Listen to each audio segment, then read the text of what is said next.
This presentation is from the Hale County Historical Commission of Hale County, Texas, where we're sharing stories called Echoes of Hale County.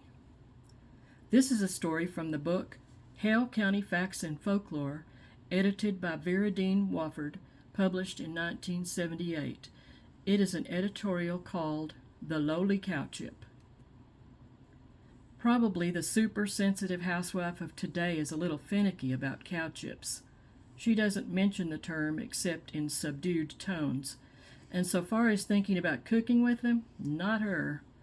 But there are a lot of old girls using gas and electricity to cook with, to say nothing of the hundreds upon hundreds who use kerosene, coal, or gasoline cook stoves, who are thoroughly familiar with the technique and the efficiency of the cowchip, and who say cowchip in full tones, modulated to every other syllable they utter.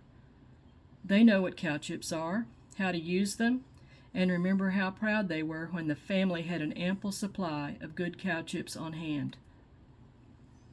There are those who have family memories about cowchips, such as the Raglan family. George W. Raglan was a postmaster at Abernathy, and he definitely had his piece to share about cowchips. Some of the questions asked daily and monthly in the post office lobby were, how much was your light bill? How much was your grocery bill? How much was your garage bill? Has your wheat check come? Did you get any erosion money? More than likely you would be asked, is your chip shed full? How much did you get for those hides? No set of improvements was complete without a cowchip shed. As the cattle droves were driven up the trails to market, they left their own deposits. Once the herd moved on, these were regarded as personal property, if in any way near your place. As soon as possible, the entire family visited this coveted spot with pitchforks in hand, turning each chip over to dry. Once they were turned over, they became your private property.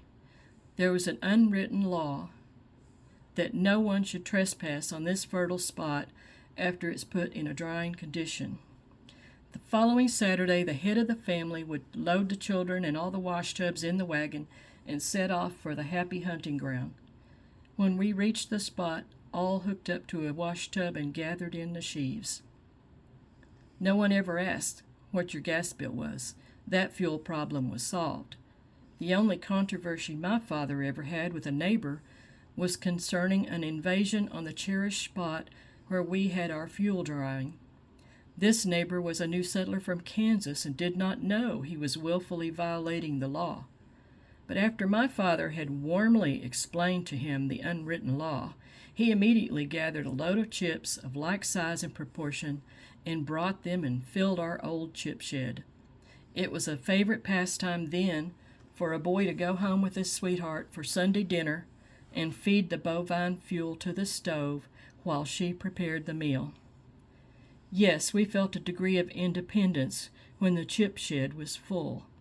I think nothing played a greater part in the development of West Texas than the cowchip.